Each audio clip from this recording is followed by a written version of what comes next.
bullets. She leaped from Sanji's arms and grabbed hold of a nearby sword. Bonnie was now airborne. In the memory, Saint Saturn gave the order to completely erase Kuma's individuality so that no trace of him remains. By plunging the sword into his flesh, Bonnie committed one of the most sacrilegious acts possible by drawing blood from a world noble of the highest accord. The Elder said that the Marines could leave Bonnie be not too long ago, but it's hard to believe that that will still be the case. The ancient yokai stared at her grimly as tears flowed from her eyes. To kick things off, we begin with the stampede of several Marine officers. The same urgent message from before was blaring over loudspeaker. Saint Saturn, one of the 5 Elder Stars, has arrived on Egghead Island. All Marines below the rank of Rear and Vice Admiral were to evacuate the area, effective immediately. They were told not to look back at all. Even a glimpse of His Grace would not be tolerated. These guys could not understand how the Elder could already be among them. And one of these fools is still looking over his shoulder. They'd all begin to gossip among themselves in awe and noticeable fear of this surprising development. One would speak of how he had only ever seen the guy's face in portraits. I wonder where those portraits would even go. Are the Gorsei worshipped by some people and treated as holy figures? Another was more concerned about the many streaks of lightning.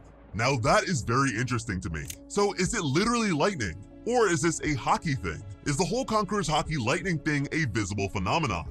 Or is this not hockey at all? If you guys have any idea, let me know. They speak of how the guy is even above the Celestial Dragons, that one of the Gorsei can boss around an admiral like it's nothing. But that's actually an understatement. When Akainu complained to them about the whole Luffy versus Doflamingo fiasco, they treated that man like a new addition to the group chat and took turns roasting him. We're talking about the biggest bully in the Marines, the Fleet Admiral. He just had to take it. In fact, although they don't exactly boss them around, the Celestial Dragons had no problem throwing insults at the Fleet Admiral either.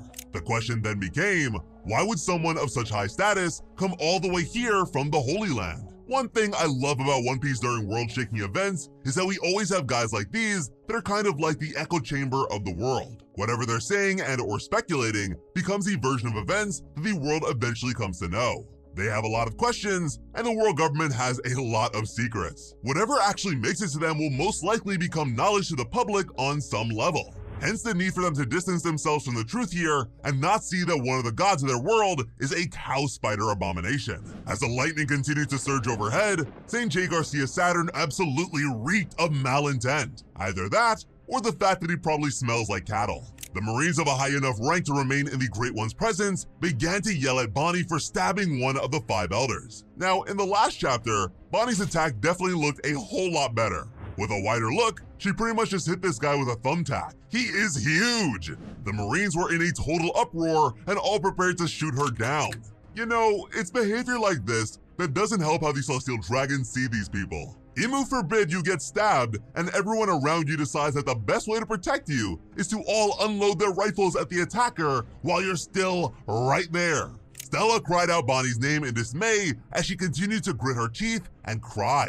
As his eyes began to glow in a terrifying way, Saint Saturn told the insects beneath him to quit squirming.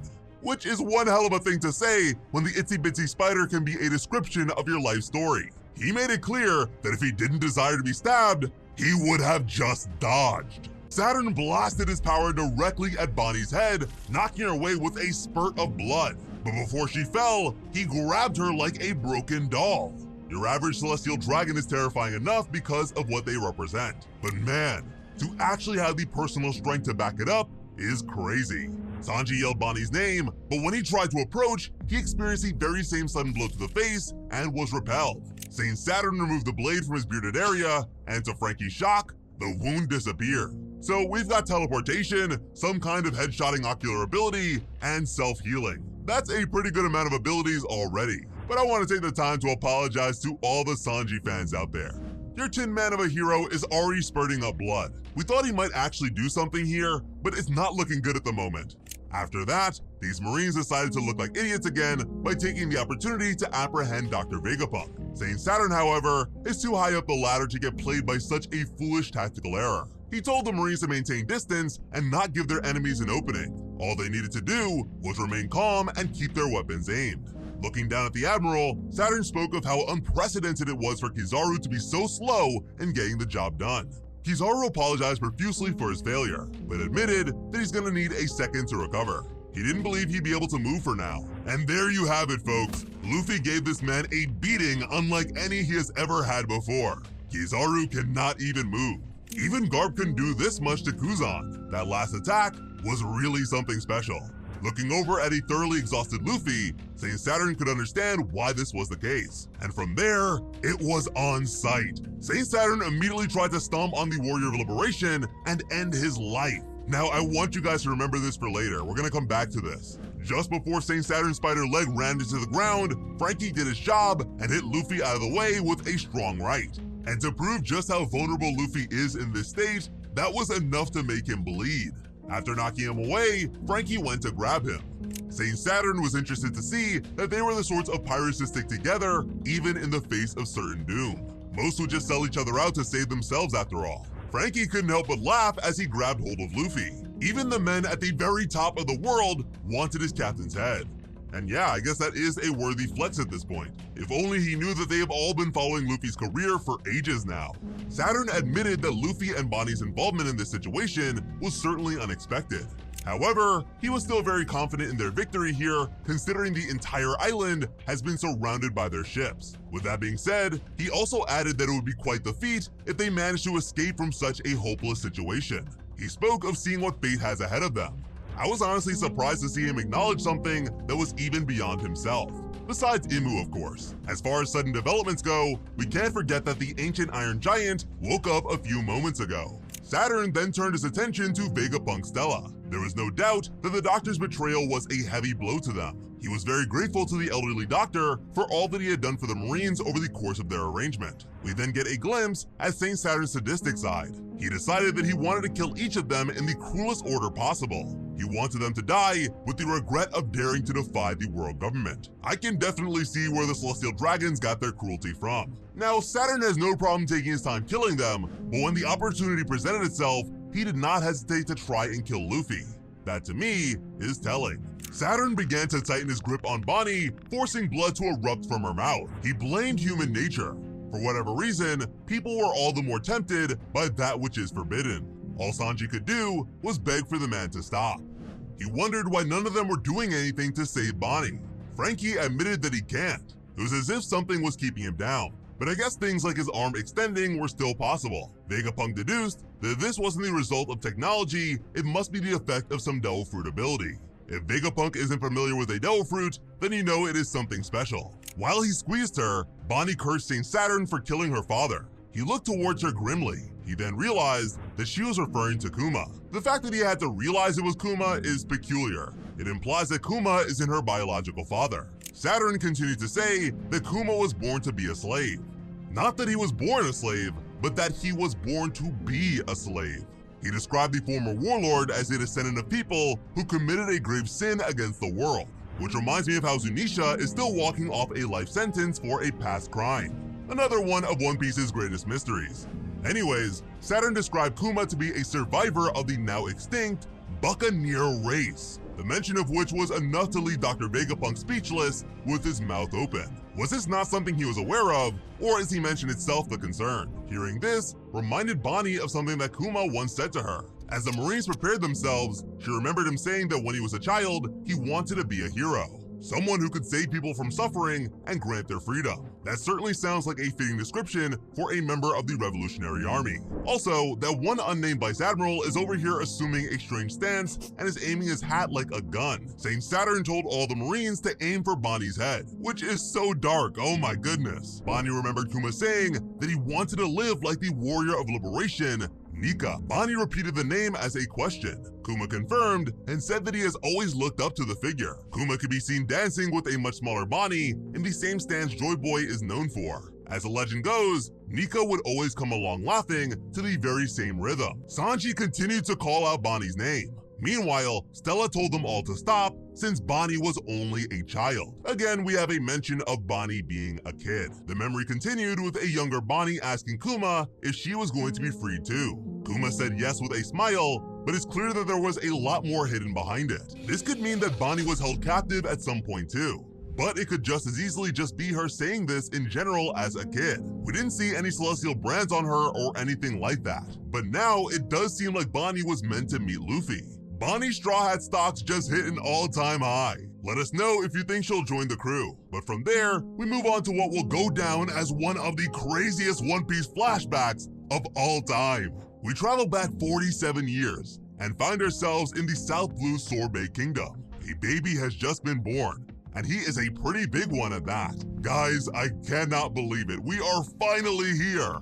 We are finally getting Kuma's backstory. Kuma's parents were overjoyed to finally meet their firstborn child. After the boy had been born, however, Kuma's father approached a doctor that had delivered the baby with a bit of concern. The doctor happily assured him that he wouldn't tell anyone about the baby's blood. And from the very beginning, Kuma was a very happy baby. Sometime later, the same doctor rushed to Kuma's father Clap and told him that he and his family needed to run immediately. Apparently, there were world government agents in the hospital. Crying his eyes out, he apologized to the man. After being captured, Clap begged them to only take him since he was the one with Buccaneer blood. His wife was a normal human, so he begged them to let her and his son go. But that only resulted in a severe beating for him. As soon as he could walk, Kuma was used to lift ridiculous amounts of weight, a result of his Buccaneer blood apparently. We then see a young Kuma being whipped for being too slow while apologizing. In another case, he was threatened with death after crying too loudly.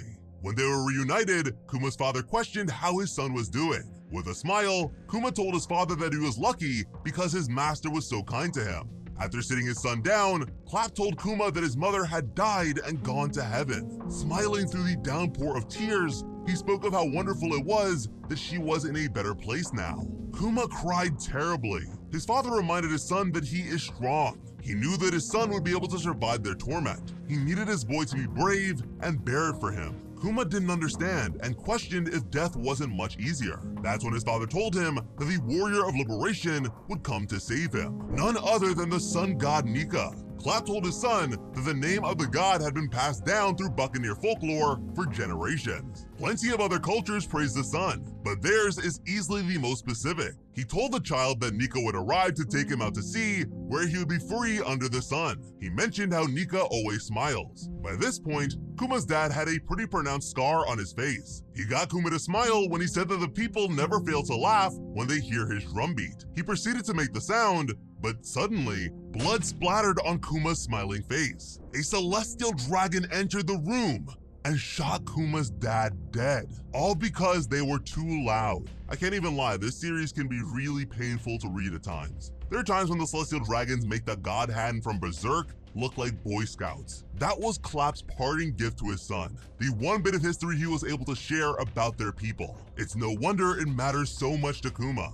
We then fast forward to 38 years ago in the West Blue. And all the real ones know what 38 years ago means. A celestial dragon thanked his peers for their patience. They had all gathered for an event that only comes around once every 3 years. He urged them not to miss their chance to participate in the Native Cleansing Festival. On stage, we see that he is surrounded by 6 treasure chests, each of them looking similar to the one Luffy got his devil fruit. One of these contains Kuma's devil fruit, among a few others we might know. The location they had decided on this time was a country unaffiliated with the world government. It was none other than God Valley. The name of the location was considered blasphemous by the supposed gods themselves, but the location received such a name on account of its abundant natural resources. The world government had just annexed the land, allowing it to be the site of their traditional human hunt. Why this needed to be their tradition is beyond me. God Valley's king was quick to voice his disgust towards their plans to hunt his people for sport. In response, he was slain by a crescent-haired swordsman. This was Saint Garling. He was told to slow down since he had gone hunting before the buzzer. His fellow Celestials found it hilarious, and their ugly women were fawning over him. The king of the country had already been killed. Because of this, Saint Garling would begin things with a negative 10,000 points. This was going to make things harder for one of the expected frontrunners. We get a closer look at the guy, and he looks really cool. He really does look a lot like Shanks. He claimed that he needed a handicap to keep things interesting. He ended up being known as a champion of God Valley, so I'd like to think that he still managed to be just fine. And even back then, he was one of God's knights. I'm curious if we'll get the chance to see more of them during this, or even just their leader before Garling assumed the position. To spice things up, the Celestial Dragons had apparently gathered even more people to be hunted along with the natives. They were all slaves and notorious troublemakers or sinners at that. It'll be interesting to see if there are any important faces among them. Just then, St. J. Garcia Saturn, who hasn't aged a day by the way, was reported to by a Cypherpole agent. The agent confirmed that they had tracked down the Buccaneer child that tried to escape. Apparently, Kuma had been captured by his fellow slaves. They were angry at him for being so selfish. They were placed in groups of 10 for collective punishment. If he got away, they would be left to suffer the consequences. So this beating was a memory we saw Bonnie witness on Egghead. Just then, an especially enthusiastic boy called out to them. He recognized Kuma to be the star of the show as a Buccaneer. This made sense to the boy, since that meant Kuma carries the blood of giants within him. Kuma didn't seem to know who the kid was or what he was talking about. But yeah, Kuma is pretty much a half giant. That's pretty cool. We already know that the giants love their sun god too, so it makes sense. This boisterous slave was then revealed to be none other than a young Eva, and along with him was a slave girl named Ginny. While chomping down on some meat, she said that her big bro Eva was pretty big too. Eva joked that only his head was huge, but quickly switching the subject, he wondered why they all had such hopeless looks on their faces. He insisted that he wanted to continue living, and questioned what they all planned to do. We are looking at the earliest formation of the Revolutionary Army.